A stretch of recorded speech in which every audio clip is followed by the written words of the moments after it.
You're Locked On Devils, your daily podcast on the New Jersey Devils. Part of the Locked On Podcast Network, your team every day. Hi, this is Bryce Salvador, and you're Locked On Devils with Trey Matthews. Elliott scores! Oh, Stevens stepped up, nailed it. Brodor's got the puck. What a shot. The Devils win the Stanley Cup.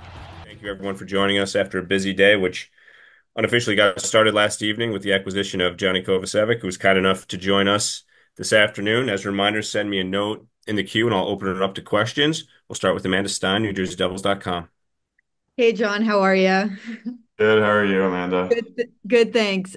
Did it surprise you at all to be traded, and sort of, can you take me through what that was all like for you?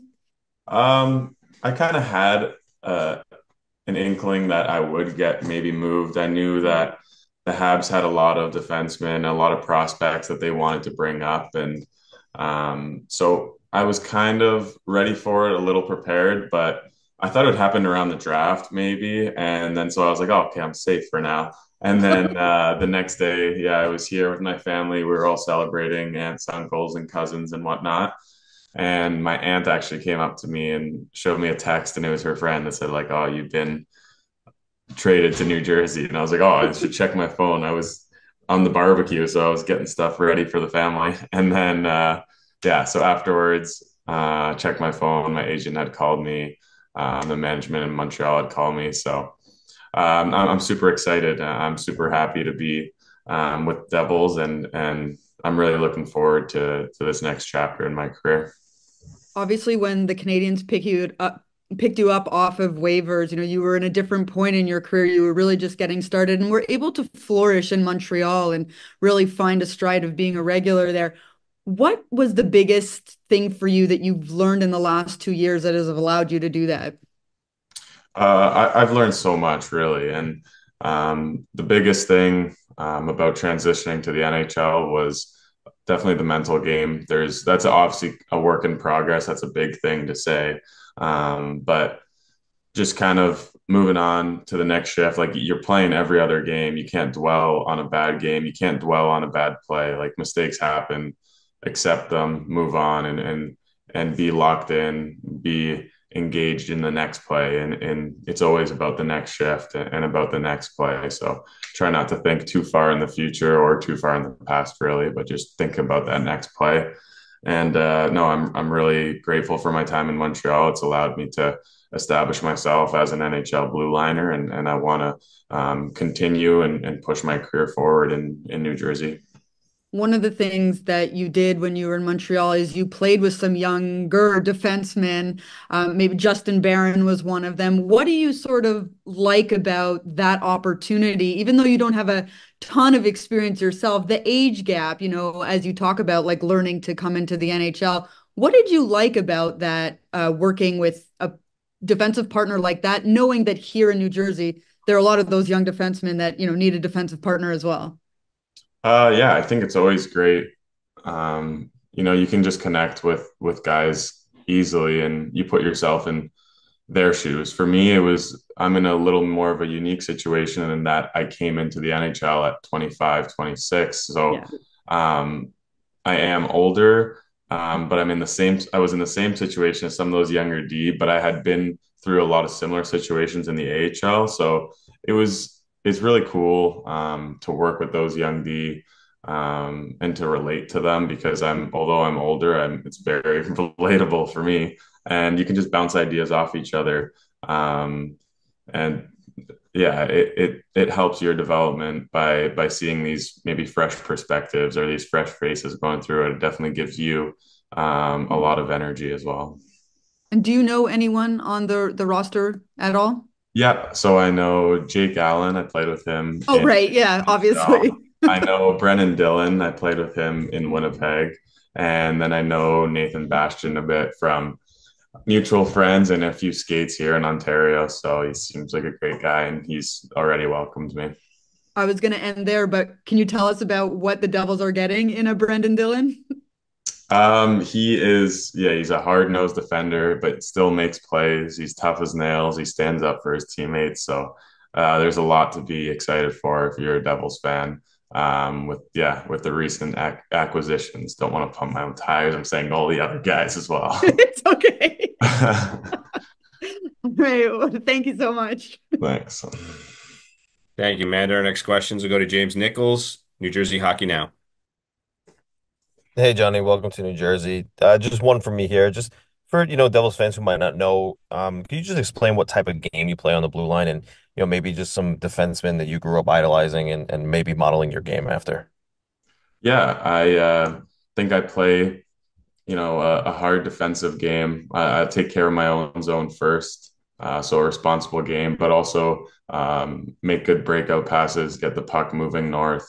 I'm a big body, use my reach to defend well, use my body to defend. So yeah, I want to play a hard, reliable game and be someone that the team can depend on back there. And then as far as growing up, I idolize or guys that I looked up to. I know when I was going through the draft process, funny enough, I saw Dougie Hamilton as someone who he played in Niagara for the Ice Dogs, and I'm right around there. So I'm in Grimsby in the Niagara area. So I saw him growing up, and that was someone who, I looked up to, a 6'4" right shot defenseman. So I was like, oh, this is, he has a great game. And for me, as I move up the ranks, I have to, specialize a little more defensively, not take as many chances offensively and stuff, I would say. But yeah, that's someone that I looked up to, and I'm looking forward for the opportunity to meet him and to learn from him, learn from guys like Pesci. Those are other right-handed D-men that I think I can take a lot from. So I'm really looking forward to this whole experience, honestly, guys. And yeah, I'm pumped about it. Thanks, Johnny. Thanks. Thank you, James. Next question is going to Mike Morial, NHL.com. Just want to make sure. Can you hear me, Pete? We got you, Mike. Okay, good. Hey, Johnny, congratulations. Welcome to New Jersey. I guess first off, John, do you feel your game has changed at all this season compared to your first full season in 22-23? Yeah, I think one thing that I'm adding is more of a physical edge to my game. I think that's something that I talked about with the staff in Montreal, and the two boxes that I'm trying to really focus on and put all my efforts on is defending well and being hard to play against. And I think I've added, some chips into both of those boxes, into playing well defensively and being someone who's hard to play against. I think I take pride in that, and that's where I'm growing my game and yeah, getting more confident with puck touches as well. I think that comes with time and experience, and yeah, looking back, I can definitely see growth in my game. I'm not a finished product yet. I'm going to continue to get better and to improve. And John, I'm just curious, how did college hockey help you reach this point in your career? College hockey was so great for me. It was something that, as someone from Ontario, I didn't know a whole lot about, and I kind of got lucky by being recruited to college and being offered a scholarship to Merrimack College. It was great for me. I'm someone who, I work extremely hard. I care about my process, and going to college hockey gives you more time to develop, just timing wise, but also physically, because you can, put some a lot of effort into practicing, a lot of effort into being in the gym and getting workouts in. So college hockey was huge for me because it set me up, it gave me all the tools, and then it was up to me to make the most of them. And that's something that I feel I did when I was at Merrimack, and it's helped me to be a pro today. When I went into college, I honestly didn't think I was even going to be a pro hockey player. I went and I took civil engineering thinking that, I want to be a pro hockey player, but I got to be realistic about this too. So that just goes to show how much I could improve during college for sure. Well, you certainly said after hockey, that's for sure. So, but one more quick one from me here. What is your plan right now? Are you going to, obviously you'll be at training camp, but are you going to get to Jersey earlier? What's your timetable? To be honest, this all happened yesterday, so I don't have a set answer for you right now. I will be training like in the Toronto area and skating for the summer, but I'm definitely open to coming early and kind of settling myself in. But I still have to work things out with, immigration, with the team, finding a spot to live, all that. So there's a lot of boxes that need to get checked off before. But I would love to get in early, especially on a new team, meet the boys, and get a little more comfortable before training camp. Thanks, Johnny. Thanks, Mike.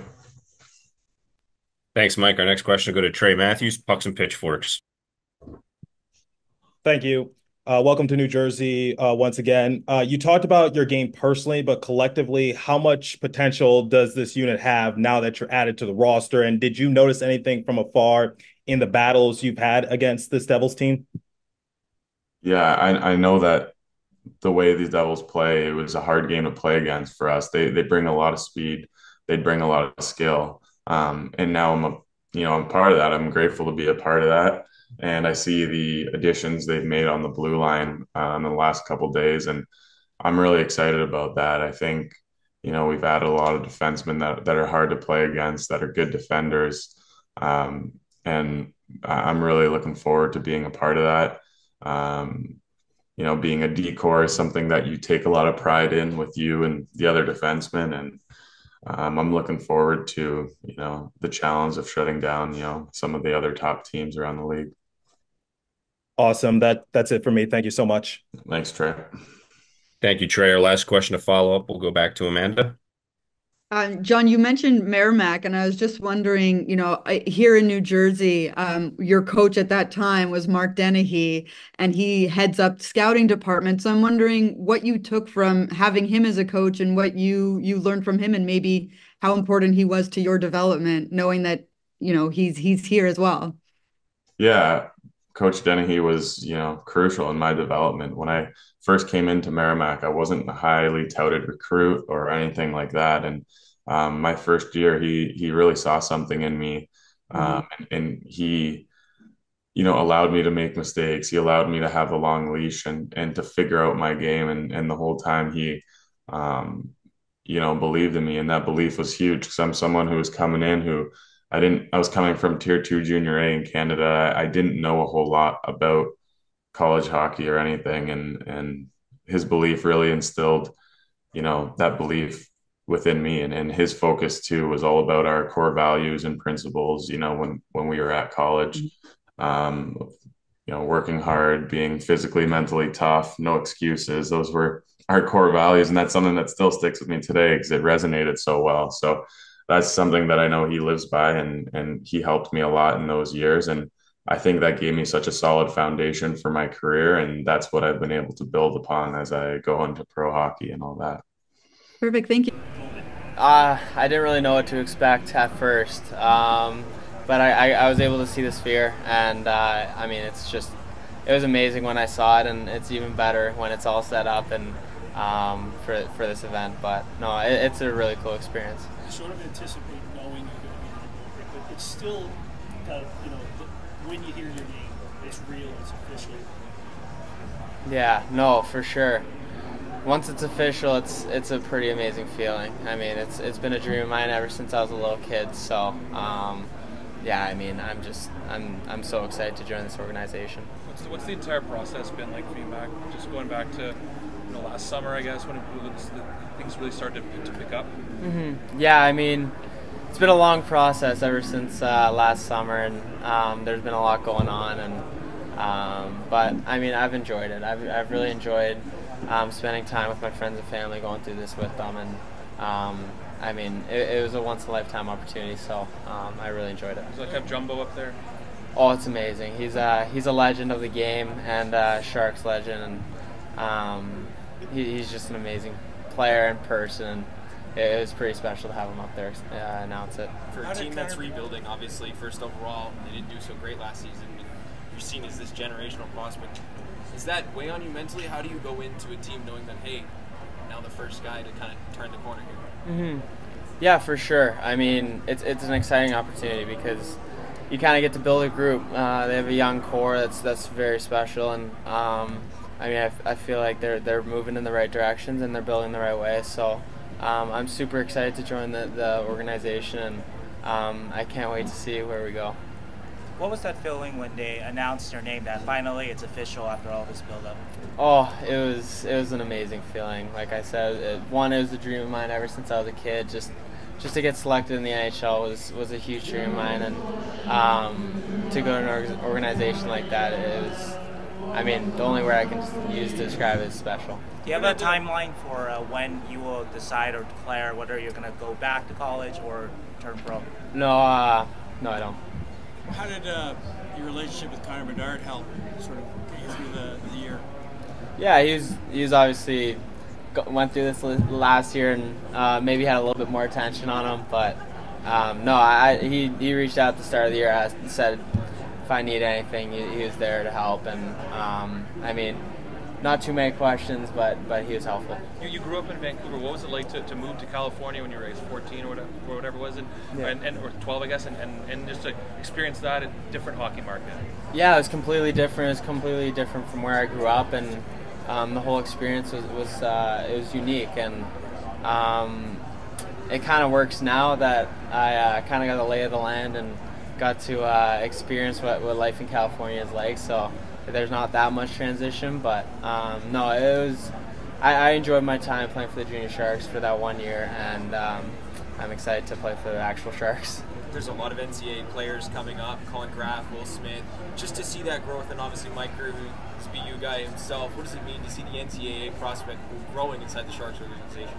It's very cool. I mean, the reason I chose the NCAA is because I believe it's a league that best prepares you for the NHL, and I feel like it's an amazing to have those special players there and to be able to grow with them. It was a nice hug with you and your parents there. How much have they meant to you just through this whole process, I guess? They've meant everything. Them and my siblings, Charlie, RJ, and Aiden. I really wouldn't be here without them. We have a special family and we're all really tight, so having them there by my side, going through all this, again, it was really special, and I mean, I'll cherish this moment for the rest of my life. Your dad told me a story the other day that when your first skating lesson, you insisted on putting on all your hockey gear. I mean, how long have you dreamt about this moment? I don't remember that, but no, I mean, ever since I was a kid watching the Vancouver Canucks on TV, I've been it's more of a dream than thinking it was going to be a reality, and watching my favorite players play every night, dreaming, hoping one day to play in the league.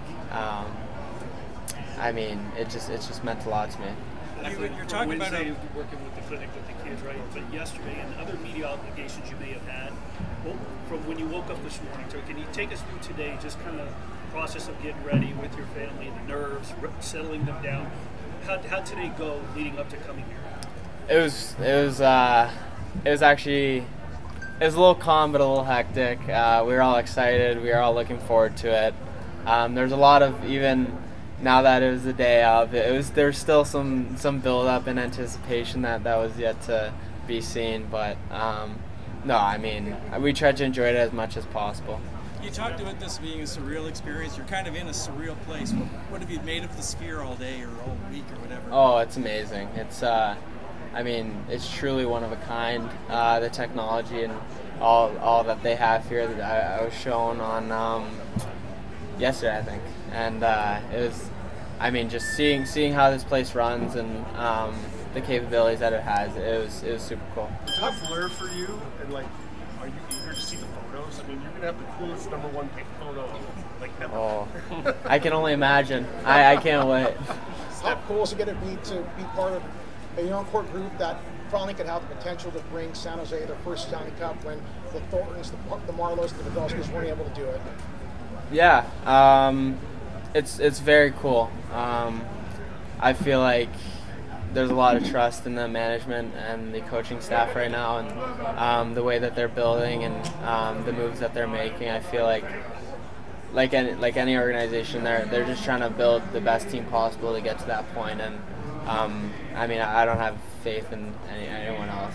Steph Curry had high praise for you. Draymond Green had high praise for you. What's it like to get that sort of support from two players who did so much for their respective sport? It means a lot. Those guys are very respected in the NBA and what they've accomplished in the Bay Area for their sport, and I mean, it means a lot. They're well respected, and yeah, I mean, it's just really cool. Are you going to wear a number 71? I think so. Yeah. How exciting! I know it's early. You just got drafted, but have you thought about what it's going to be like to play in Rogers Arena as someone who was at the playoffs and watched the Canucks play? Yeah, no. I mean, when my dad worked for the Canucks, growing up skating there, it was a cool experience. So, looking forward to playing there one day. Macklin, what are the 2 or 3 main points you'll have to weigh now, whether to turn pro or stay at BU? Sorry? What are the 2 or 3 main points you'll have to weigh here, deciding whether to turn pro or go back to BU? I feel like it's just more of a conversation of whether I'm ready, and yeah, I mean, just talking to the organization, seeing what they're feeling and thinking, and also talking to my family and the coaches at BU, just to really get an understanding of both opportunities and making a decision from there.